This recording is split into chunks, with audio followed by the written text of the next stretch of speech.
So I've got some breaking news for you guys. It's not really breaking news, it is a few hours old now, but Jamie Mullarkey has got a new opponent. Guram Kutateladze has pulled out of his fight against Jamie Mullarkey, and Muhammadjon Naimov has filled in. Now, the reason why I'm a few hours late on this one is because I had to watch tape on Muhammadjon Naimov, and I'm going to be honest with you guys, I went into the tape thinking that this guy was a wrestler, and I'm telling you, he is not a wrestler. He's a Taekwondo specialist.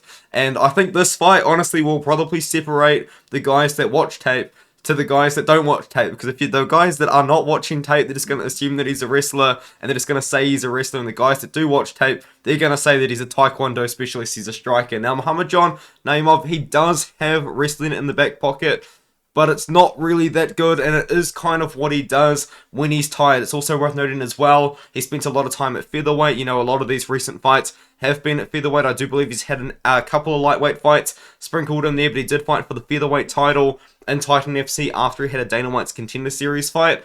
And in that fight, it was a 5-round fight. I had to watch all 25 minutes of it. It was a decent fight. It wasn't that great, but I thought Muhammadjon Naimov probably should have got the decision. I thought he won rounds 2, 3, and 4, and round number 1 was pretty close. So yeah, I think Naimov, I don't think he was robbed. It was a close fight, but I thought he clearly won rounds 2 and 3. Absolutely dominated rounds 2 and 3. And then I thought he won round 4 as well. So I think Naimov probably was unlucky with the decision there. But in that fight against Olivier Murad, he did drop Murad in the second round, just wasn't able to capitalize. But when he did end up on top in the fight, he was able to dominate and control for a very long period of time.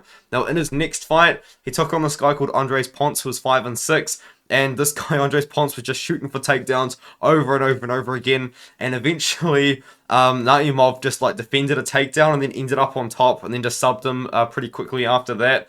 Ponce, you know, he's 5-6 with a lot of submission losses, so it kind of happened.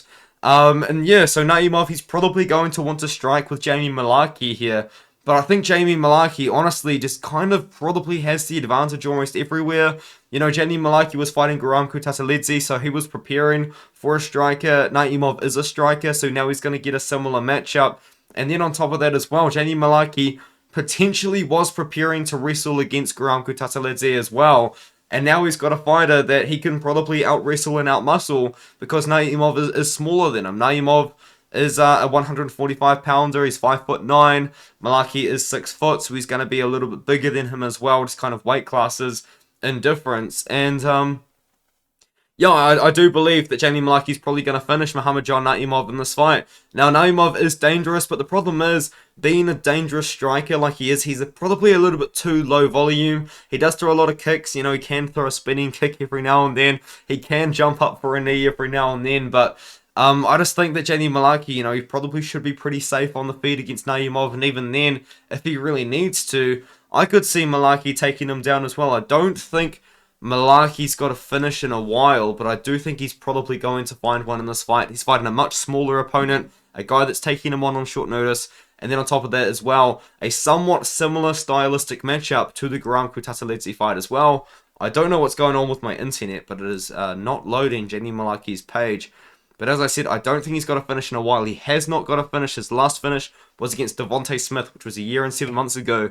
And to be honest, everybody knocks out Devontae Smith. So he's probably going to have to get a finish in this one here. I think he's due for a finish.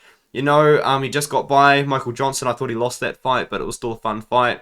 He beat Prado, but Prado took him on short notice as well. You can't blame Mullarkey for that performance. He looked really, really good against a young, dangerous up-and-coming guy. Now he's taking on another dangerous up-and-coming guy, but a guy that's going to be a lot smaller than him, and a guy that is going to be a lesser striker than Guram Kutateladze. And also on top of that, a guy that Mullarkey could probably take down as well if he wanted to. So I do believe that Jamie Mullarkey is he's due for a finish, and I think he's going to get it in this fight here. As I said, I did the tape. People that didn't do the tape, they're going to tell you that Naimov's a wrestler. He's not a wrestler. He can wrestle, but he's not a wrestler. That is absolutely not his base whatsoever. His base is Taekwondo, and you do see it in the way that he fights. He's pretty exciting. He's just not the level of Jamie Mullarkey, in my opinion. And even then, on top of that, he's now going to be taking on Mullarkey upper weight class. But let me know what you think in the comments below, and I'm interested to hear what you guys think of this fight. Do you guys think that Mullarkey's going to be a big favorite? Do you think Naimov could be a live underdog? Let me know what you think. If you've made it this far in the video and you did like the video, please do like the video. And please do subscribe to my channel as well for more MMA content like this. I do news and I do kind of like opinions and I do kind of everything now. I'm kind of mixing up my channel just a little bit. And as always though, I will see you guys in the next one.